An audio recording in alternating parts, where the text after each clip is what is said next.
कि जो पहला पॉइंट है दैट इज़ कि मेरे जो साथी है जो लाइब्रेरी में तैयारी कर रहे हैं, मैं भी प्रिपेयर कर रही हूँ।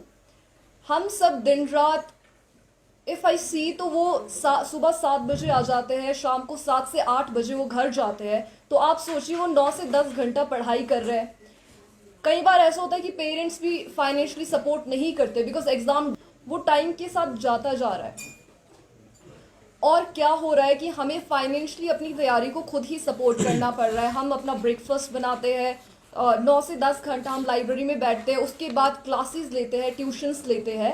सो ये आसान नहीं है। फिर भी खुद को मोटिवेट रखना होता है, हमें प्रेस करने की ये नौबत आ गई है। सरकार हमारी बात को नहीं समझ रही है। आई थिंक रिस्पॉन्सिबल लीडर्स जो है they should come forward, they should talk to us, they should talk to the students. First point is that कि स्टूडेंट्स आर प्रिपेयरिंग, लाइब्रेरी भरी हुई है, हर जगह आप देखो स्टूडेंट्स तैयारी कर रहे हैं। लेकिन उनको ये अगर पूछा जाए कि एग्ज़ाम कब है तो they don't have proper clarity कि एग्ज़ाम कब है। आई थिंक कि प्रॉपर नोटिफिकेशंस जारी होनी चाहिए, स्टूडेंट्स को क्लैरिटी होनी चाहिए कि क्या एग्ज़ाम कब आने वाला है, किस चीज़ की हमें तैयारी करनी है, ताकि सिस्टमैटिकली वो अपने एनर्जी को उसमें चैनलाइज कर सके। लेकिन कोई नोटिफिकेशन प्रॉपर नहीं आ रही है, मतलब जो स्टूडेंट्स अपनी जो एनर्जी है उसको वेस्ट कर रहे हैं, यूटिलाइज नहीं कर रहे हैं। हम जो अपनी नॉलेज है बस उसको इकट्ठा कर रहे हैं, और जैसे वो स्टेगनेंट वाटर होता है ना जिसमें बदबू आने लग जाती है, वो वैसा ही हो रहा है। हमारी एनर्जी, हमारा पोटेंशियल जो है वो वेस्ट हो जाएगा। तो नोटिफिकेशन प्रॉपर होनी चाहिए। प्रॉपरली हर एक बात को मद्देनजर रखते हुए सरकार को इस बारे में सोचना चाहिए, इस विषय को गंभीरता से लेना चाहिए।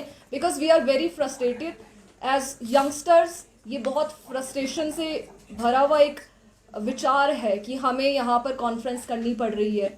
गवर्नमेंट बात, I think responsible government should come forward, leader should come forward, education minister should come forward. That is why in democracy तभी तो हम उनको चूज करते हैं, तभी तो हम उनको इलेक्ट करते हैं। आई correct my word with elect. दूसरी बात जो है, पहली बात थी नोटिफिकेशन प्रॉपर होनी चाहिए, उनको प्रॉपर क्लैरिटी होनी चाहिए। और दूसरी बात ये है कि जो लड़कियां हैं, एक लड़की होने के नाते और एक स्टूडेंट होने के नाते मैं एक पॉइंट और रखना चाहती हूँ जो कि बहुत इंपॉर्टेंट पॉइंट है। मेरे क्षेत्र की बात छोड़िए, आई कम्स फ्रॉम डिस्ट्रिक्ट सिरमौर, शलाई क्षेत्र है मेरा। मेरे गांव की अगर मैं सिर्फ मेरे अपने गांव की बात करूं तो मेरे गांव में 200 से 300 लड़कियां लड़के हैं जो अभी अपनी ग्रेजुएशन, अपनी मास्टर्स के फेज पे है। अभी ये जो उनका टाइम है बहुत इंपॉर्टेंट है, बहुत ज़्यादा। अगर मैं उसमें देखूँ तो 100 से 150 जो है वो लड़कियां हैं।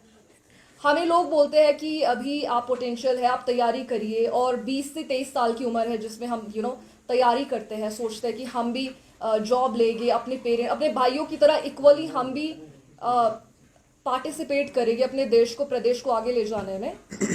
लेकिन क्या होता है कि जैसे एग्जाम डिले होते हैं तो हमारी जो एज है, हमारी जो एनर्जी है, आपको नहीं लगता कि अभी जो हमारी एज है 22-23, हम तैयारी कर रहे हैं, आने वाले टाइम में अगर ऐसे डिले करा जाएगा तो आई थिंक हमारी तो शादियां हो जाएगी। उसके बाद हमारा जो पोटेंशियल है, हमारी जो एनर्जी है, where we will utilize this energy. फिर तो लड़के आगे जाएंगे। मेरे जो साथी है, मेरे जो भाई है, ये 3 साल वेट कर लेंगे, 4 साल वेट कर लेंगे, लेकिन मेरे पेरेंट्स 2 या 3 साल एक्स्ट्रा वेट कैसे करेंगे? जहाँ पे as a young educated girl मेरे पास डिग्री होते हुए भी दे शुड, मैं एक समाज के लिए एक होना चाहिए था कि हाँ ये जो लड़कियां हैं हमारी वो आगे लेके जाएगी, वो इक्वली पार्टिसिपेट कर रही है। वहाँ पे हम बोझ बनते जा रहे हैं। हमारे पेरेंट्स को दहेज देना पड़ रहा है 1-1.5 लाख, तब जाके हमारी शादियां हो रही है। डिग्री हमने ली है लेकिन हमारे पास जॉब्स नहीं है। We are potential but still हमारे पास नहीं है। तो मैं यही बोलना चाहूँगी कि रिस्पॉन्सिबल लीडर्स आगे आए और इस विषय को गंभीरता से ले। यूथ जो है वो यूजलेस नहीं है, they are used less. So please responsible leader should come forward, they should understand a point, they should understand our pressure, what do we feel, they should talk to us, they should see our hard work, our dedication, and that is all, that is my prime concern. Please आप इस चीज़ को गंभीरता से लीजिए और इस तरह की नौबत ना आए कि हमें अपनी आवाज़ और ऊंची करनी पड़े। आई होप कि गवर्नमेंट जो है वो रिस्पॉन्सिबिलिटी दिखाएगी। Thank you. आपकी 2 साल में उम्र तो ऐसे ही हो गई बाहर, और एडवर्टाइज करके बैठी हुई है सरकार और होल्ड कर रखा प्रोसेस। अब इसमें एक लॉजिक ये है कि एक आईपीएस थे हमारे, छज्जू राणा जी है शायद उनका नाम, उनकी डेथ हो गई थी, तो सरकार ने ऐसा तोहफा दिया कि साहिल राणा को सब इंस्पेक्टर लगा दिया, वो भी करुणामूल आधार पे। उसका क्राइटेरिया फिक्स हो, और उसका क्राइटेरिया है नहीं, और हिमाचल सरकार के पास है, नियमों में नहीं है। क्योंकि इस तरीके की कार्रवाई अगर स्टेट करती है तो रोजगार कहां मिलेगा। अगर आपने करुणामूल आधार पे सब इंस्पेक्टर लगाने हैं, चलो क्लास 3 क्लास 4 के लिए लगते हैं, जो नियम बोलते हैं, जो हमने भी पढ़े हैं, शायद हिमाचल सरकार के अधिकारियों को ज्यादा नॉलेज होती है, इसलिए वो पुट्ठे काम करने में माहिर होते हैं। आप देख सकते हैं साहिल राणा को सब इंस्पेक्टर बैठा दिया है, जिसकी मैंने आईटीआई भी लगाई थी। शायद इसमें हमारी लीगल ओपिनियन क्या रहती है, इसके बाद हम कहाँ जाते हैं, इस पर कार्रवाई जरूर करेंगे, ऐसा नहीं है। बाकी हमने, हमारी टीम ऑब्जर्वेशन करती है और लीगल एड लेती है, और लीगल एडवाइजरी से क्या निर्णय निकलता है। अभी हम आउटसोर्स पे लड़े हैं, साथ में अब हमारे साथी पुलिस के बारे में थोड़ा सा अवगत करवाएं। सरकार ने क्या बोला, सवाल ये नहीं है। सवाल ये है कि ये जो टाइम बॉन्ड आप फिक्स क्यों नहीं कर पा रहे हैं। जब आप कोई भी पोस्ट ऐड करते हो, एडवर्टाइज करते हो, उसमें मैक्सिमम 6 मंथ से ज्यादा डिलेइंग पीरियड नहीं होना चाहिए। ये जयराम सरकार ने भी बोला विधानसभा में, और इस सरकार के कुछ मंत्रियों ने भी ये बात रखी थी। लेकिन प्रैक्टिकली क्यों नहीं है? प्रैक्टिकली इसलिए ये नहीं है क्योंकि प्रदेश का बेरोजगार सिर्फ वोट बैंक की राजनीति के लिए बना है, सरकारों के लिए, वो चाहे पिछली सरकार है चाहे अब की सरकार है। अब ये नहीं रहा है वैसा बेरोजगार युवा। अब ये बिल्कुल ठान चुका है कि आर पार की लड़ाई भी यदि लड़नी पड़े तो सरकार के खिलाफ ये भी होने वाला है। इसलिए प्रेस कॉन्फ्रेंस के माध्यम से हम स्टेट की मशीनरी को, स्टेट के एडमिनिस्ट्रेशन को और मुख्यमंत्री को अपनी ये आवाज, ये लास्ट आवाज के माध्यम से बोलना चाह रहे हैं। अब अति हो चुकी है कि आप झूठे आंकड़े बोल रहे हो, पब्लिक के सामने झूठ बोल रहे हो आप, और आप बोल रहे हो, आपने तो पूरे देश में ये बोला कि हमारा प्रदेश जो है आर्थिक तंगी का शिकार है। आर्थिक तंगी का शिकार यदि आपका स्टेट है तो आप 1.5 लाख रुपए चेयरमैन की सैलरी किस आधार पे दे रहे हैं?